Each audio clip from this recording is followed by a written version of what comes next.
hair, by the way. My hair was out like Yahoo Serious, that one hit wonder from the 80s. If you remember that, Google it and you'll see what I mean. It's literally out there. So I've tried saying as best I can, but stragglers are going crazy there. So anyway, that's enough about that. Let me just clip in. So I'm going to be doing a review of Echolands Volume 1. This is by J.H. Williams III, doing majority, with script assist by W. Hayden Blackman, colours by Dave Stewart, glasses by Todd Klein. So this originally came out as a series of 6 comics, but the comics were done like this. They were done landscape style instead of your normal comic style like that. So it's a very, very expansive read. It's very unique. I've not come across anything like this. It's like he's taken the inspiration he got from this time with Alan Moore and Promethea and just made it even more elevated. But I'll read the blurb on the back. So it says, the story of Earth's last war starts with Hope's sticky fingers after Hope Redherd steals a gem from despotic wizard Teros Demon. She and her crew of misfit bandits are on the run. Eluding the tyrant's unstoppable daughter will take them on a perilous journey from beneath the streets of futuristic San Francisco to a pirate's paradise ruled by an exiled demigod, and from the undersea hideout of an alien oracle to an undead-infested graveyard on Horror Hill. Conceived by the multiple award-winning Batwoman creative team of J.H. Williams III, W. Hayden Blackman, along with colourist Dave Stewart and letterer Todd Klein, Echolands Book 1 begins Hope's story, a world-spanning tale that combines fantasy, science fiction, horror and other genres to create a wholly unique work of mythic fiction. So there we go. Oh, I'm so tired.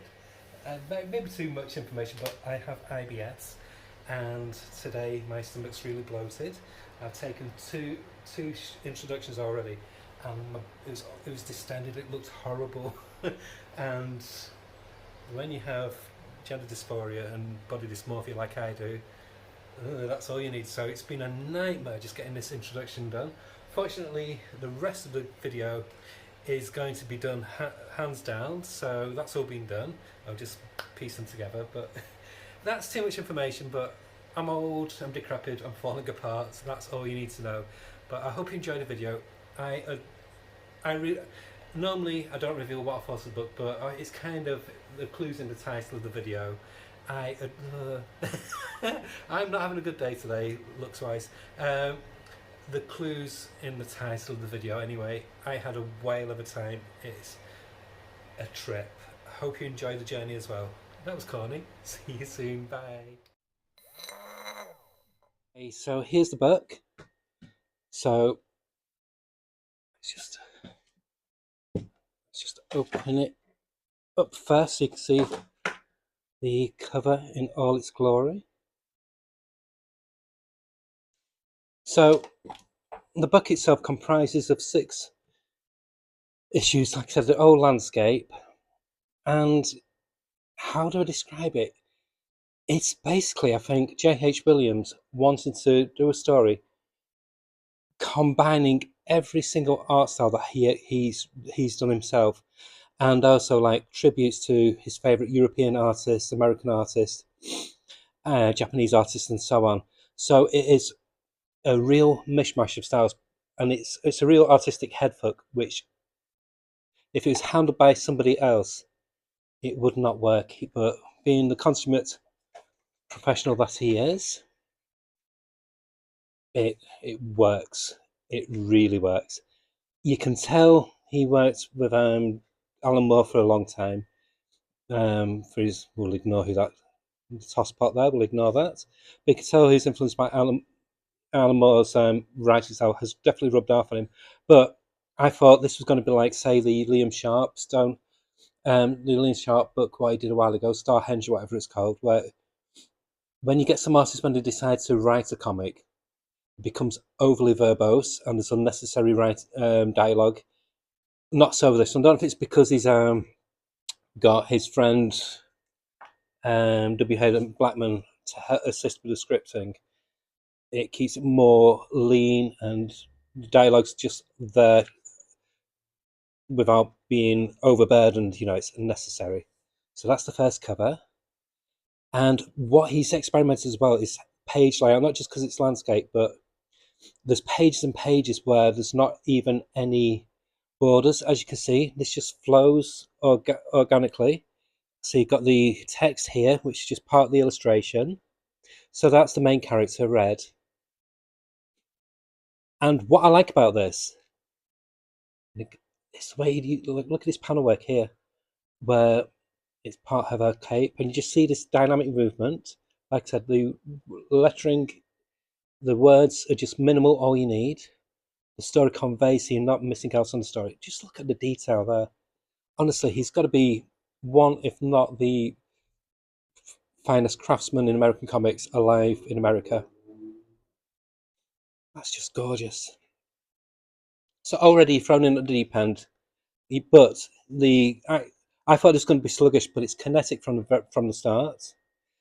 It very much like Jeff Darrow, J.H. Williams have had, but whereas Jeff Darrow is intricate detail, silly detail thrown in, to a ridiculous degree.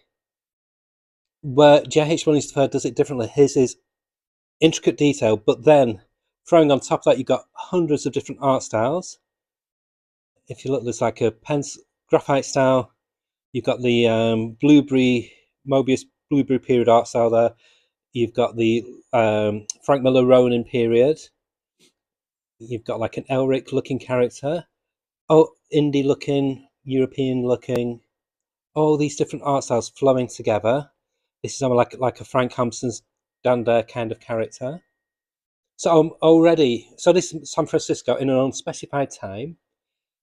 So it's basically what he's done. He's made it like transdimensional, or as if he's compressed all the multiverses, say, and and they're all just being thrown together into this heaping stew in San Francisco. Kind of like what Grimjack did what John Ostrander did with Grimjack, where they didn't have to explain why it was what it was. Everything was just all at once. All the timelines were all together. So this is Red. That's her partner, Core, and he's kind of like this. He's this not a barbarian, but he's kind of like a Genghis Khan kind of figure. Yeah, he's just so cool. He's really, really laid back, and again, you can see the difference in art style and characters from her to him.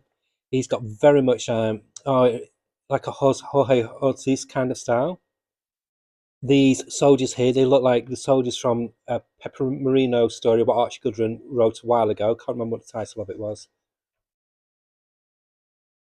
So, like I said, nothing's explained at all. There's no backstory whatsoever, but you don't feel lost. The action keeps you flowing. You just jump in, about seat up. You jump in, fasten your seatbelt on, press ignition, and go for a ride. And this is where they reveal Red's powers. She has no control of this. It's not explained how she does what she does, but they don't hide from showing what she does. But who knew violence could be so beautiful? And so we now move over to this area. This person is an assassin set out to find and apprehend and destroy, ultimately, Red and her gang. Because Red has come in possession of this thing here, this gem. And like all the good noir stories going back decades, going back nearly 100 years, it's a MacGuffin. It's never explained what it is, but everybody's out to get it. That is the whole focus of the book. She has this gem, and the bad guys are out to get it, and they never explain why. So this is her with her people in this alternate version of San Francisco, and suddenly the assassin makes an appearance. Just look. I love how... So you've got this story going on here, and underneath you have this. And this is a trick what J.H. Williams does later on, where he has two stories working in tandem together, and you do not feel lost or overcrowded with it. You just It just flows. I mean, look at the colours. Dave Stewart is doing the colouring of his career here. And then you have this contrast with this big sharp explosion of black and white, whereas other artists would have made this black and white and that colour. It's just perfect. Everything about the design. People, me included, um, love Hayden. I've forgotten his last name. The Absolute Wonder Woman artist, and you can tell he's definitely been influenced by J.H. Williams III. And there is back matter with each issue, very much like Watchmen. So you've got like this fake magazine article and these like strips here. And move on to the next one. And again, just look at the dynamism. So this instantly sets up the scene, you thrust back in, and again the panel work, the use of like this, of where the panels can be an illustration. So there's this stylized #2 with the illustration inside it. 1 second, I'm crouching over and my back's going. Don't get old. Oh God. And again, Todd Klein, such a master with these letters. So you have, this is another one of her team called Rabbit. It's never explained why he looks like that. They don't explain what he is or who he is. He's just like the mascot of the team. He's kind of like the Jimmy Olsen of the team. And it's really, really wonderful. You really do kind of fall in love with this character. He's such a likable, not a doofus, he's just a really likable young character. And then it shifts back, and look at that. So you go from the explosion reflected in an eye to the big bad. And this, you couldn't do this kind of art if it was your standard comic format, but doing it in this almost like a letterbox landscape version. Oh, my back. It looks amazing. I'm just going to pause it and I'm going to shift locales and see if that eases my back. My back is really going on me. Okay, new location. So again, you don't get lost following it, even though there's not any like traditional borders or boxes. The story flows. You follow it guides you around, even with these intricate patterns. This character is really cool. The cast reminds me of the members of Adventure Time. In fact, you could really hold it as like a mature. What if Adventure Time was done as an ultra realistic looking comic strip? This is what you get, because Adventure Time, again, has characters who are all different. Like there's a character in one of the characters. This character, he lives in it's something Chicago, and he's basically like a Dick Tracy kind of character. She's like a horror Universal Monsters kind of character. This person here is like an Elric kind of character but artistically done in the style of Mobius. And then there's this character here who, unfortunately, yeah. Anyway, we won't spoil anymore. I'm not going to give much of the plot because I couldn't describe it if I wanted to, but it's just the sheer scope of J.H. Williams' imagination is phenomenal. When I cracked this open and started reading it, I was just literally gasping, going, "Oh my God!" It was just blowing me away. So again, just look how all the art styles on these pages are so different. Like this color pencil illustrated version of this pirate character. So you've got pirate comics incorporated into it now. And his name's One Tooth for something because he's just got the one tooth remaining. And so they try and board him, and this mysterious object appears. Again, just look at this. We'll skip ahead a bit now.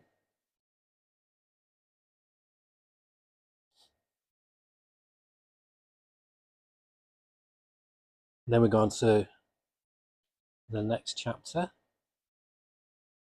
And again, look at the art style. This character, it's like what if it's like a fusion of Jack Kirby's New Gods and Eternals kind of characters. It's like a stock fusion of those characters. But what if he was a bad guy?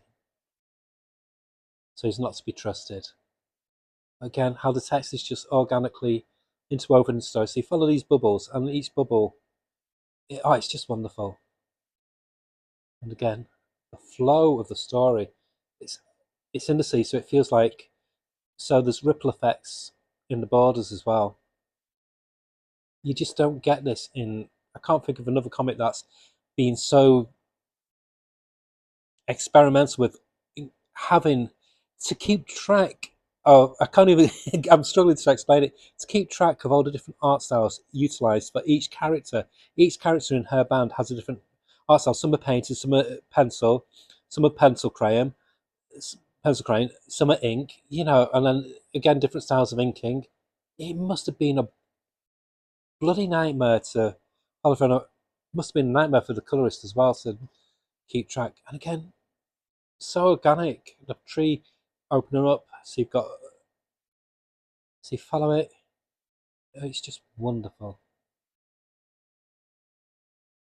And then back to bad guys, and I love the subtle change. It's not potentially gothic; it's more militaristic with the bad guys. And then Treasure Island. This is so again. It's got pirate themes running through. It's got One Piece themes running through, and I love the contrast. So, like I said, he's called Romulus. There's him, but the pirates in this land are like these Universal monster kind of characters. So they've got werewolves, Frankenstein creatures, and so on, and Dracula characters, vampires. And so they come to him to seek a bargain and blah blah blah. Not going to give any plot away. Again, let's just soak in the artwork. So, like I said, he's not to be trusted, and so there's shenanigans going on, but the bad guys don't trust each other, and it reaches this apocalyptic surprise attack here, and then we focus. So this is where a fun starts. Strip starts within the strip about Rabbit. Something happens to Rabbit. He's separated from the regular team, and suddenly he appears on this land where there's like these Voltron kind of characters. So again, J.H. Williams not given any reason why. He just wants to do it. So again, you get the back matter.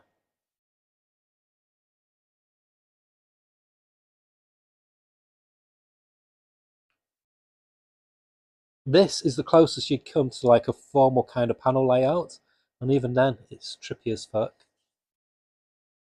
It's just so beautiful. Every See, following that, and then it's encased with it. See, the panels. So you got panels within an arm. I mean, come on. And again, this. So you got this glorious image here with this action scene, and then all this story unfolding through it. Let's just take a moment just to look at that. How beautiful is that? Honestly, I read this in 2 sittings last night for about an hour and a half, and this morning for about an hour. I just devoured it.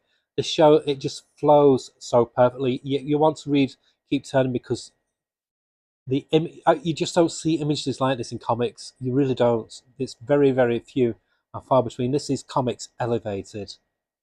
And the story, I thought the story was going to be so pretentious and inaccessible because of the art, because the art's so daunting in a way, because it's so beautiful and so intricate. But the story, it's not basic, but it's fun. It's a rip roaring boys on adventure for adults. If you're on drugs, big drugs, plenty of mushrooms in this storytelling. It's got very much. That's what it feels like. It feels like a boys on adventure, drenched in Alice in Wonderland kind of vibes. I absolutely adore it. So they introduced this new character who's a really cool character, and the things have happened to the team. They've really been through it, and like I said, Rabbit is separated from them. So we're now near the end game. So this I'll explain soon why it does leave me disappointed, but all for the best reasons.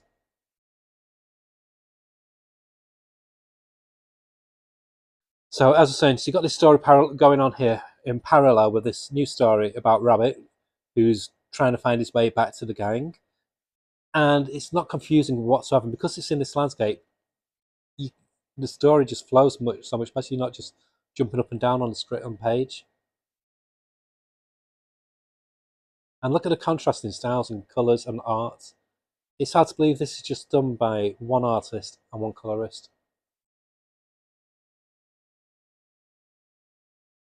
Nice bit of oops. Nice little romantic interlude.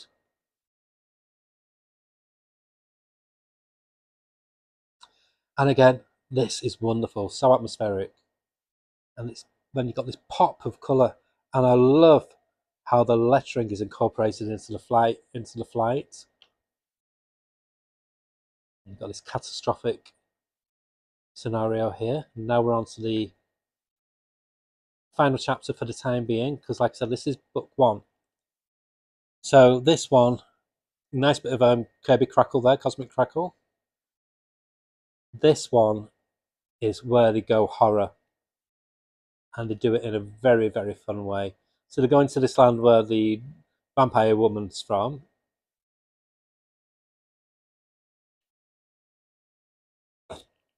In this big, colourful, kind of like retro 1950s Buck Rogers, 1930s, 40s Buck Rogers kind of spaceship.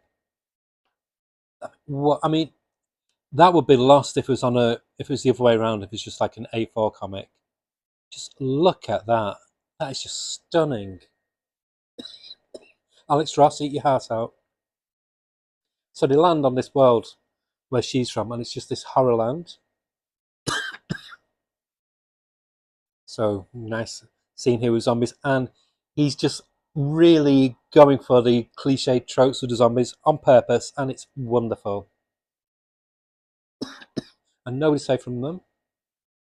And her brother who rules the land appears, which is this person here.